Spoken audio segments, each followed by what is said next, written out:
Tugas Pidan.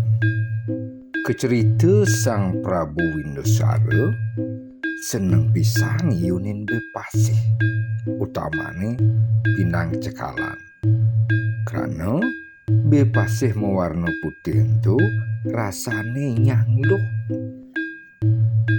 Sang Prabu nenten kayun ngiyunin, yening nenten wenten pinang cekalan.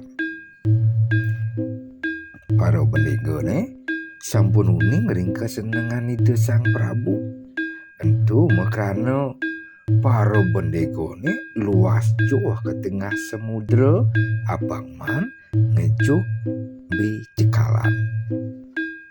Nanging rikalo sasih kaulu masa nangin barat para bendegone tusing bani luas ke pasih.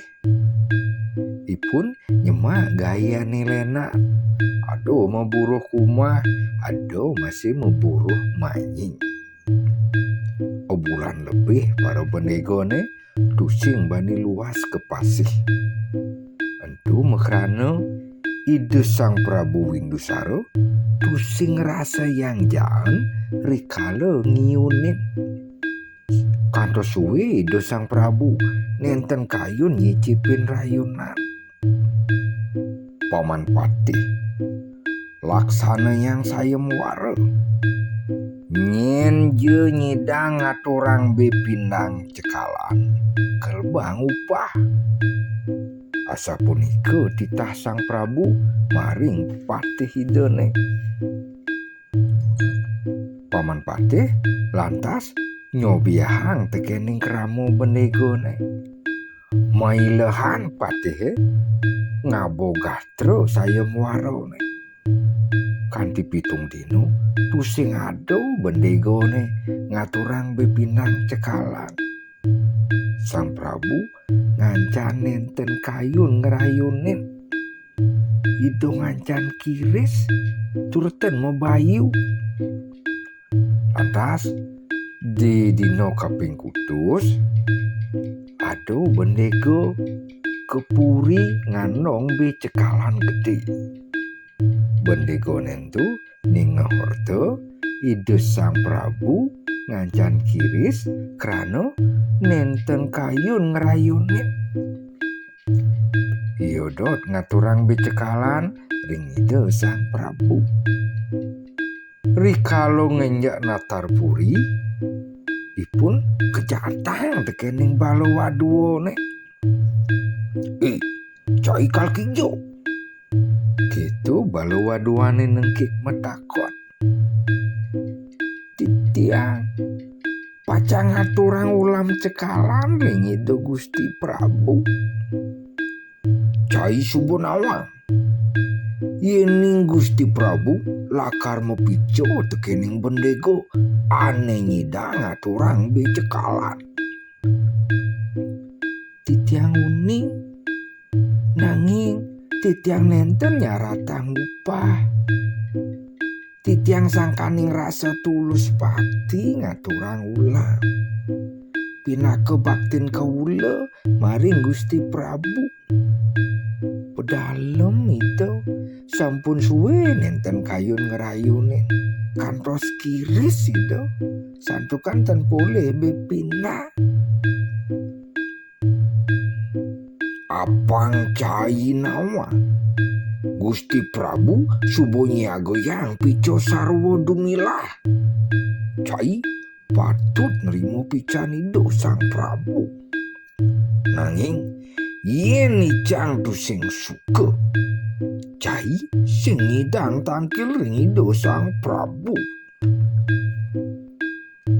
Tapi mawinan gitu petakoni bendego eran. Ini cai mesemayo nyak ngedum matengo pican itu Sang Prabu maro kalbang cai tangkil. I bendego menganggukan cihna cumpu tekening pengideh baluwaduane. Kecerita jani bendegone subo tangkil ring itu Sang Prabu. Garjito pisan kayunido Sang Prabu Windusaro nrimo pinang cekalanane gede. Permangkin nido nitahang belawo ne mangdo ngolah bepasih. Apo kaldotang sawireh paman subo ngaturang bepinang. Gusti Prabu mepacar. Ampura titiang nenten glungsur paican Gusti Prabu. Titiang sangkaning manas las cariya ngaturang ulame puniki. Niki cih ngebaktin titiang dados kaula maring Gusti Prabu. Sing dadi keto maniro patut satya wecana. Buin cepok maniro metakon tekening paman. Pijo apo kaltunas. Ibendego melengok mepangena ngenehang paico ane ketunas. Ipun raris matur ing Sang Prabu. Inggih Gusti Prabu, mangde memargi sayem warene. Ledangan Gusti Prabu pecutin titiang ping 13. Kal soleh ngudiang paman nagih apang ketik-tik. Tumecanda ajak menira paman. Inggih Gusti Prabu, durusang pecutin titiang ping 13. Titiang taler ngenten purun nitio semayo. Rikala titiang neken ring latar puri, titiang kererena oleh balawaduone. Titiang kepice yang tangkel ring linggih Gusti Prabu yening semaya nyerahang ateng ngopice sane polehan titiang. Niko mawinan titiang nunas ring Gusti Prabu. Pice yang balawaduane molas pecutan titiang lungsur sisane. Sang Prabu Windusaro menggah piduka. Raris nitahang pepatih mangdeng lurin balawaduane. Balawaduane kelintang gijah.